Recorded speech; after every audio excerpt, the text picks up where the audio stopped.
Hi guys. Well, this is the second part of the NMM. Here we're gonna sketch all the colors. So there's not a lot of explanation about what I'm going to do.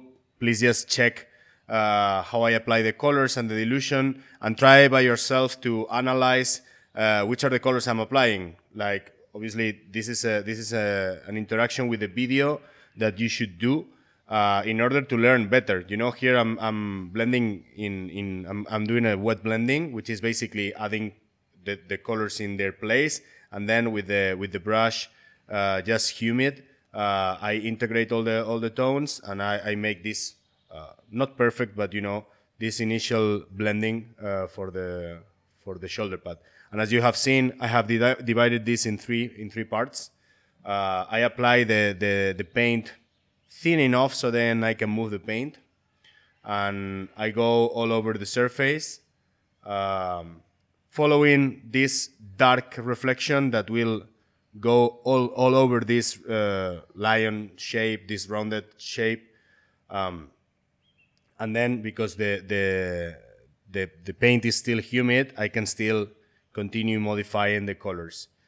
This is a pretty easy technique. I will explain this in a proper video soon, I hope.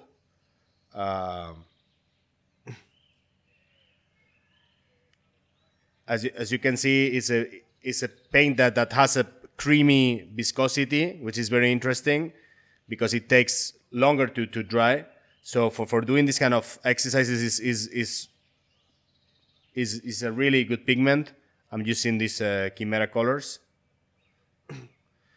It has less fluidity. You know, we have to differentiate between viscosity and fluidity. Fluidity is how the brush trays, and viscosity is the thickness, you know, is the texture. So here in terms of wet blending, I just have to apply the color and then smooth it, you know, by rubbing with the brush. So for this kind of technique, these paints from Chimera Colors, the truth is that they work really well.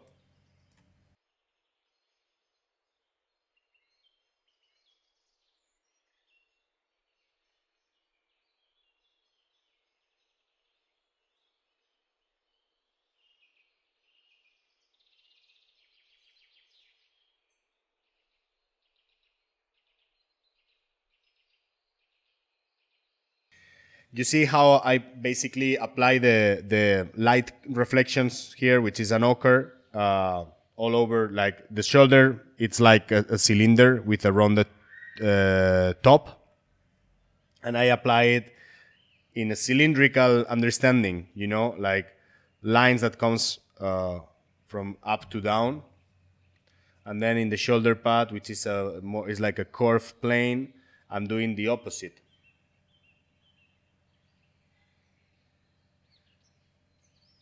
This lower this lower part, I will be gaining saturation because you can see that as soon as the color dries, the feeling of the yellow reduce. And this is also because it's being applied over a dark surface. As you can see, I'm insisting with the layers until I get the saturation that I want. You can see that I have placed a light or a clear reflection up, a clear reflection in the bottom, and then the shoulder pad, like the rounded part of the shoulder pad, is interpreted in the opposite way.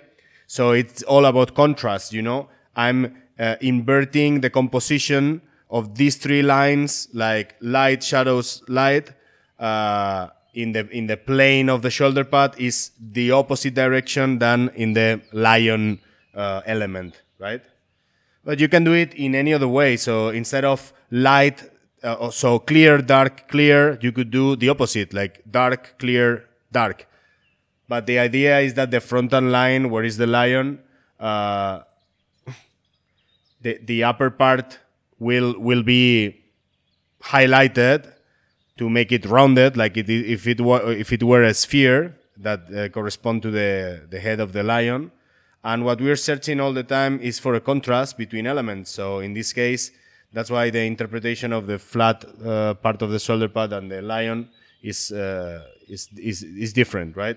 So it's all about achieving contrast. We have to be obsessed with this. It's not about blending. It's about defining, and that's the word, defining, guys. That's something that we have to clarify and to get rid from our used to understand miniatures as something that is only about blending. No, blending is just one way to define elements, but there are many others. And in this case, the composition between light and shadow, which is not light and shadow, indeed, there are clear or dark reflections. So the composition is twisted, and this is what creates the contrast, because now the clearer parts of the lion will be against a darker area of the flat part of the shoulder pad. That makes sense. There is a light area with this ochre that is not that is greenish, but when I work with a little bit of dilution, that is not that I have diluted, but the brush was humid.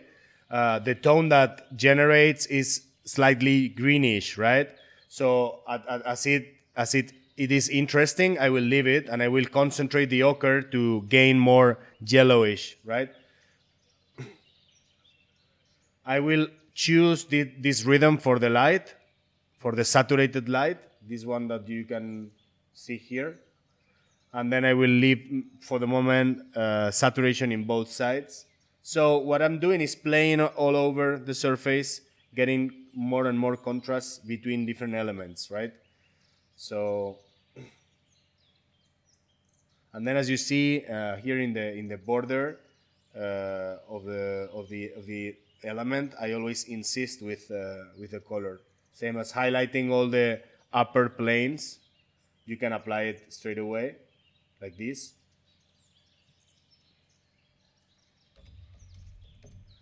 Because even if it's a flange, it will receive light in the upper part, right? We will do a video about volumetry very soon. You have to adapt yourself to the properties of the paint, right?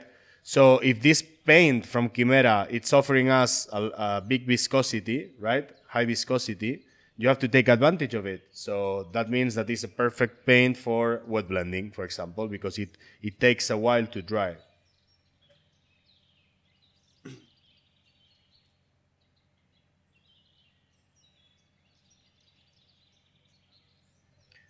Planes of light from the hair of the lion that generates these kind of little curves. I'm going to work from this angle, a little bit more inclined.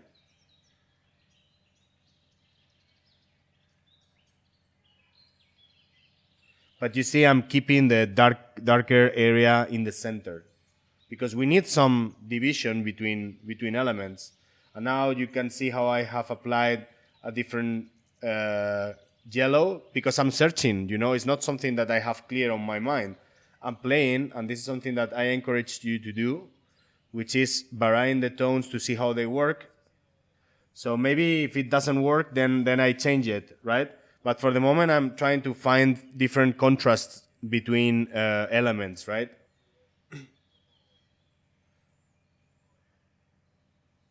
So, for example, I can change the tone of the dark area of the center of the shoulder pad now for a more reddish tone, and then I regain yellow on top. It's just a work of going forth and back all the time, and because it's well blended, then you can change at any moment, and this is just a nice way to continue overlapping layers that will give you also more richness somehow.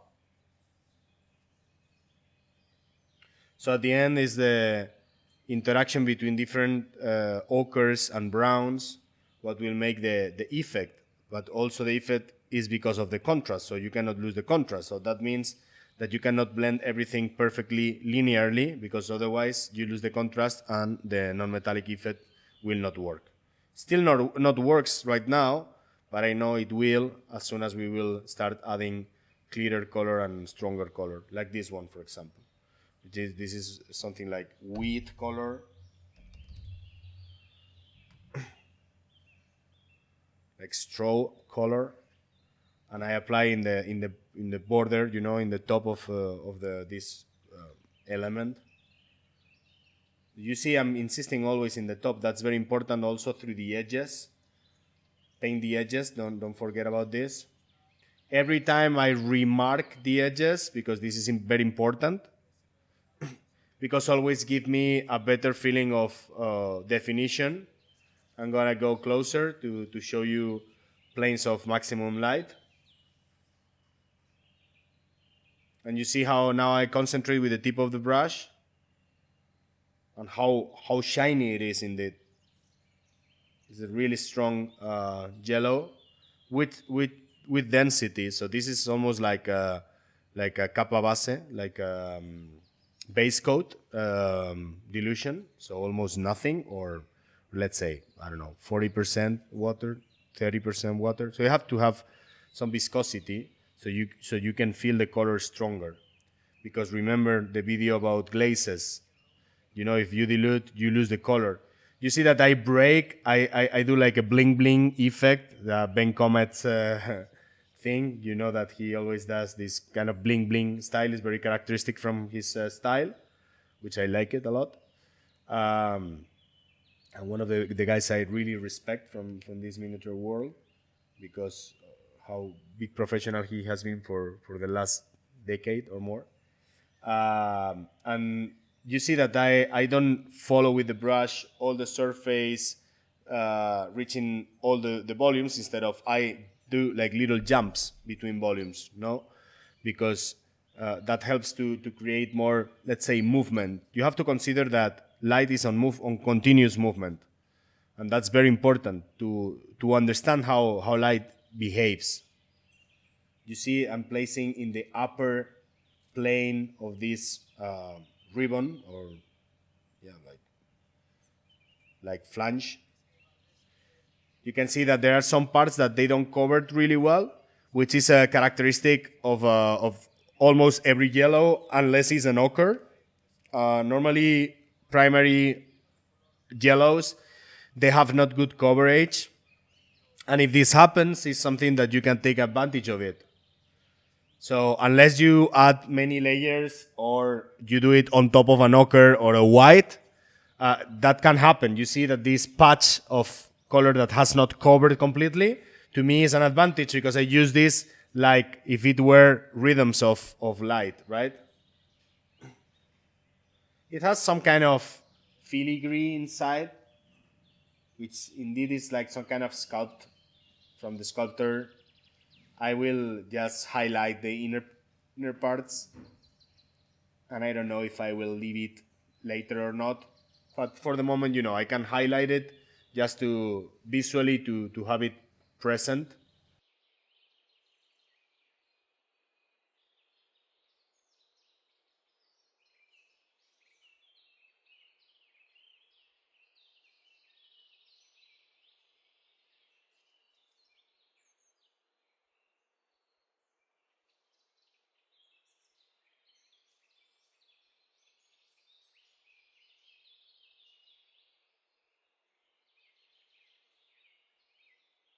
Well, so you can see here in detail how I am highlighting all the volumes. I like to highlight all the edges. However, maybe later I will redefine or change the tone or reduce the saturation. Let's see. I don't know. But it's always good to define all the edges in order to start getting like a proper definition.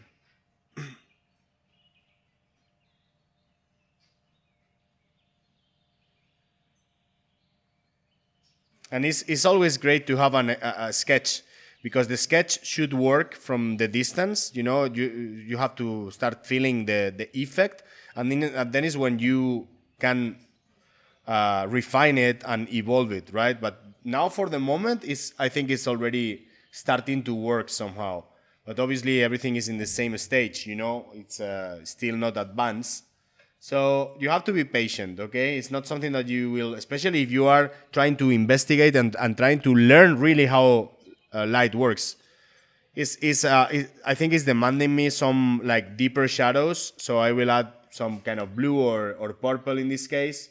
Let's take this like blue purple, for example, um, which is a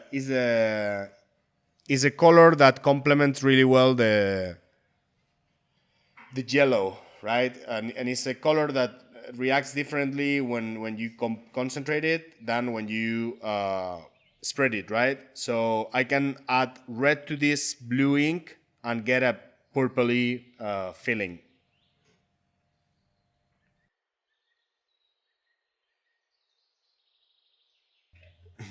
So you see that I'm enhancing the feeling of the shadow and also like dividing small areas and small elements.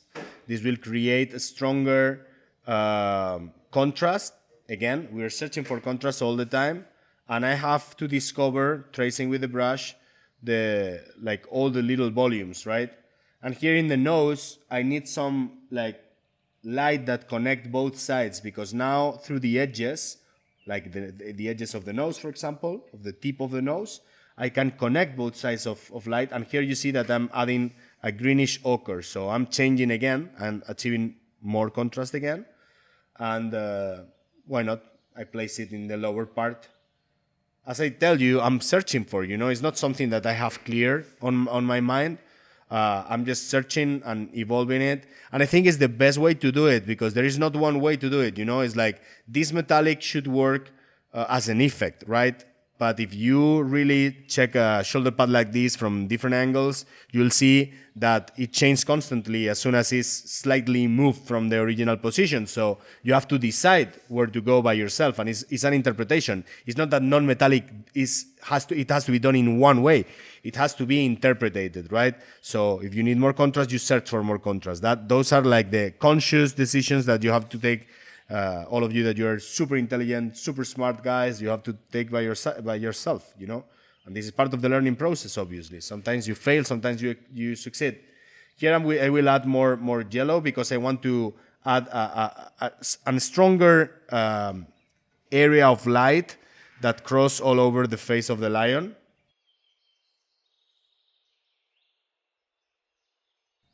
You see how I trace sometimes more directly. Sometimes if there is an excess, I can remove it with my finger, no problem for that. You have to be more versatile with the tools, okay? We're going to stop here, because this is the sketching area, right?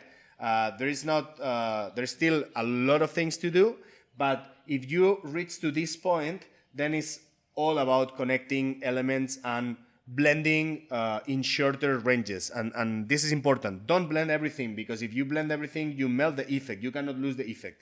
The blending should be very, very short between different tones, right? But this sketch is the initial stage for start looking at it and feeling the perception of a non-metallic. Okay, guys, so this is the sketch. This is the initial concept of how it will work. If we frame that image, we stop that image, we can analyze. It's starting to work already. It's starting to get enough contrast. If we analyze, we can divide the main plate of the shoulder pad, the curved one, the flat one. It's divided in 3 areas: 1, 2, 3. Clear, dark, clear.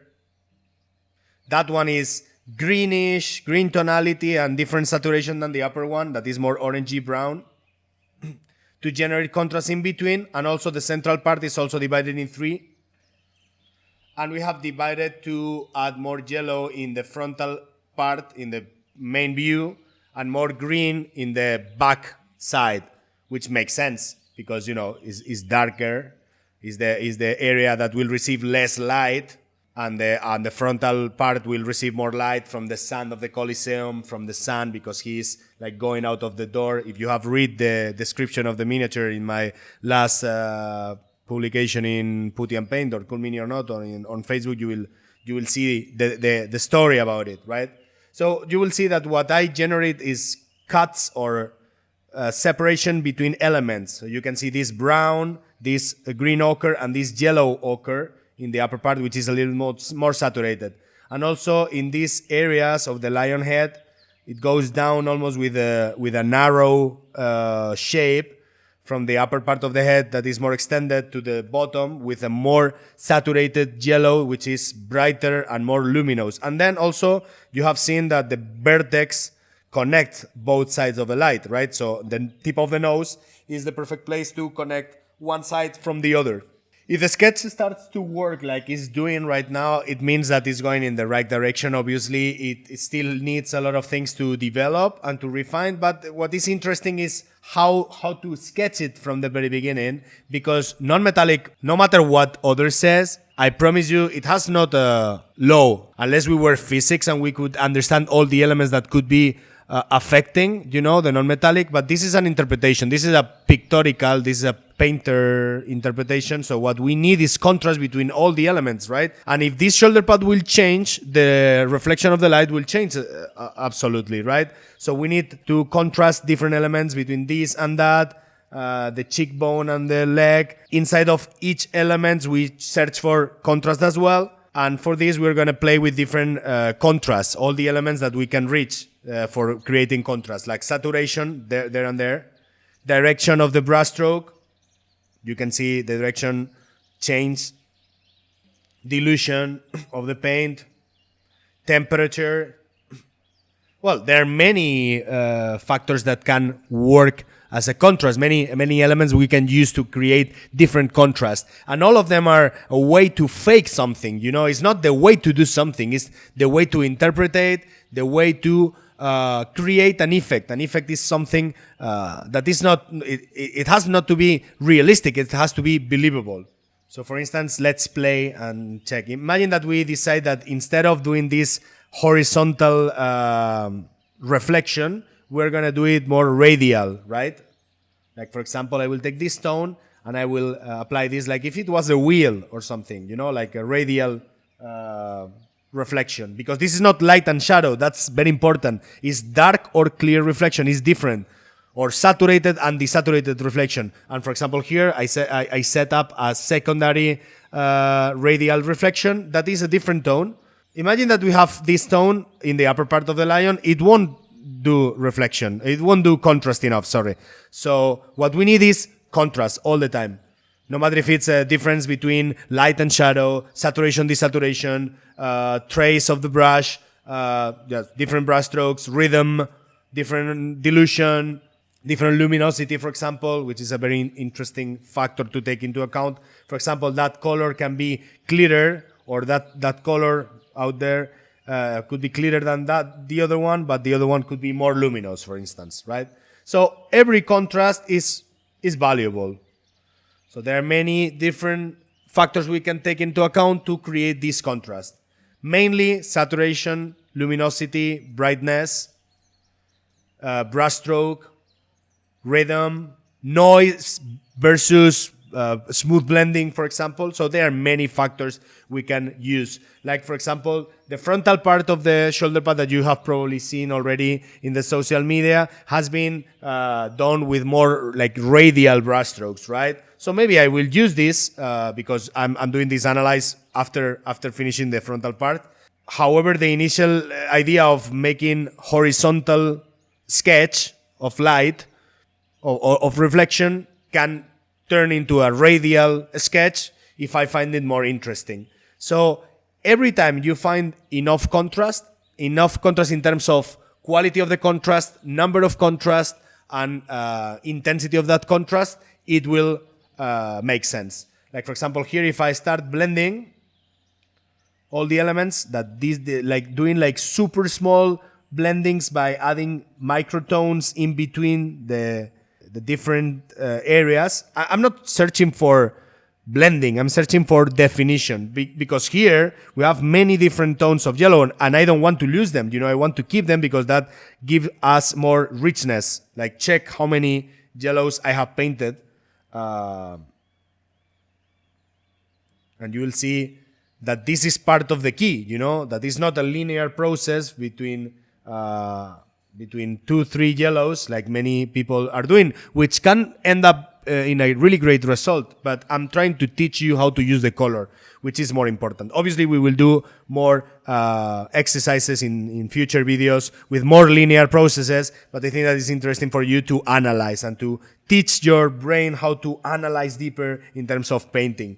I suggest you not to lose all the shapes, because non-metallics that represent obviously something believable, metallics, they have a higher, the highest reflective power, let's say, right? And this means that transitions are shorter than in a fabric, for example, right? So here the transition should be almost unperceivable, right? And that's the reason why we perceive like very sharp shapes, let's say. If I start blending everything, I will lose the effect at some point. So you have to keep edges, shapes, drawings, right? Like, for example, this drawing here in the leg of the lion looks nice. It's beautiful, right? So it's already remarking a difference, a contrast, right? So maybe I can decide to leave it like this with this shape and maybe blend the upper part, slightly blend the upper part, but don't blend everything in the same way. You have to keep this mentality of contrast. And contrast means everything, not only light and shadow, not only cold and warm, not only, I don't know, smooth and noisy. No. It's a bunch of many different elements that you can play with, right? For example, another thing you have to take into account is how the execution can lead us to take decisions. Like, for example, not having cover this well, like this part, for example, has not the full coverage, it will generate different rhythms or patches of colors like this in the corner, right? That is very interesting because, you know, I can distinguish this and say, okay, if now I refine that but without hidden it, it's already generating a reflection feeling, right? So identify it and then enhance it. You see, I blend from one side only, and then I blend from the other side, and then I keep the center. And I extend a little bit, for example. Just with this, it's already working. Then I can take a more alive color. You see how it will result on top of that. It's very strong, very vibrant. And then I can, for example, use it for the edge. And also for the inner edge. But the inner edge, again, contrast, it will be slightly smaller than the frontal one. So this frontal part, maybe I extend it all over the edge, but the inner part less. So it's all about contrast. And then I can, I don't know, highlight even more. If it's too much, then I go back. Because that's painting, guys. You know, taking decisions all the time. And that will create a more alive painting. I promise you this. While if you do only linear processes, again, your brain will not be fit enough, will not be exercising, right? So here, if I check this, for example, this other edge, this is more luminous. It's not necessarily very much more clear. It's a little slightly clearer, right? Let's check it. Like you see, there's a difference, but it's not a big difference. It's not like, for example, let's say this upper part and that, you know. The difference, the range of difference in terms of value is much higher. But we can also make a tone contrast, right? Because I can take this tone and then change the tone to make it a little bit more greenish, which is exactly the same value. Which value level is brightness, basically, the level of gray. How close is to white or black. I have repeated this several times already. And then I'm doing a less contrasted effect, but it's still contrasted. You can see. One is more green, the other one is more orangey yellow. But obviously, if I take this color now and I add an extra contrast, taking it down in terms of value and also making it more desaturated is a third contrast. So saturation, value, and also tone. So now I have three contrasts and it works better, obviously. Here, for example, I have lost the contrast, right? So I have to rescue the edges, right? So I will take a color from other side that I have already painted and I add it there and makes a contrast. There, I don't see the rivet, right? So I have to rescue it again. So attach, bling bling, done, like Ben Comets, bling bling. All these kind of factors that we can work with to generate contrast are valid. All of them are valid. The more you do, the more complex it is, the more rich it is, the more interesting it is. That's Kirill is a master for this. He's doing, I have count with my students in the non-metallic weekend workshop, I don't know, like maybe 11 different contrasts. However, his brushstroke is much more regular than mine. So he's maybe more controlled. Obviously, it makes sense because his brushstroke is more stereotype in a way. But those are styles, you know. At the end, this is the same concept: is to generate enough, again, impact and contrast to generate this feeling of metallic effect. And then we will develop how to do it, how to refine it, right? But it's very important that you understand this sketch. What I said before about this corner, the bottom left in the image, is that all these failures, you have to take them as an advantage. For example, this, when you don't apply the color regularly, you can see this little line or noise that is there and there. This is a failure of the trace of the brush. But it's generating an interesting rhythm. Why not? So, because it could represent an effect of reflection. I will distinguish it, and then I will refine it, maybe adding more little glowings inside to represent this fluidity of the light traveling fast through the metallic. I recommend you to get this figure if you can.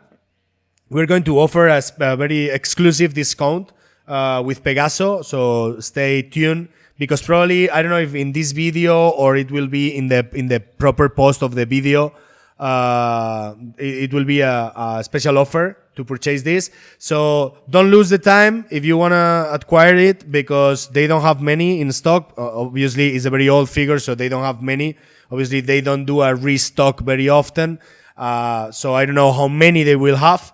So if you like the figure, run, because I really recommend this figure because it's very simplistic in a way, but it has flesh, non-metallic, fabric, hair, and it's it has a very obvious elements that you can reinterpret it easily and also play with the brushstroke to generate your own volumes and your own interpretation. So I sincerely recommend you that if you like this tutorial, it's a great exercise for learning.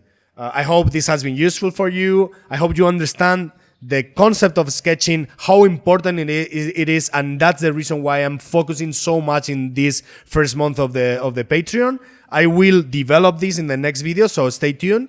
And thank you for the support. This month we are already 430. We are super happy for your support. Thank you very much. That gives us the strength to keep on going. Without you, this will not make sense. So thank you very much, guys, and see you in the next video developing this non-metallic. Bye.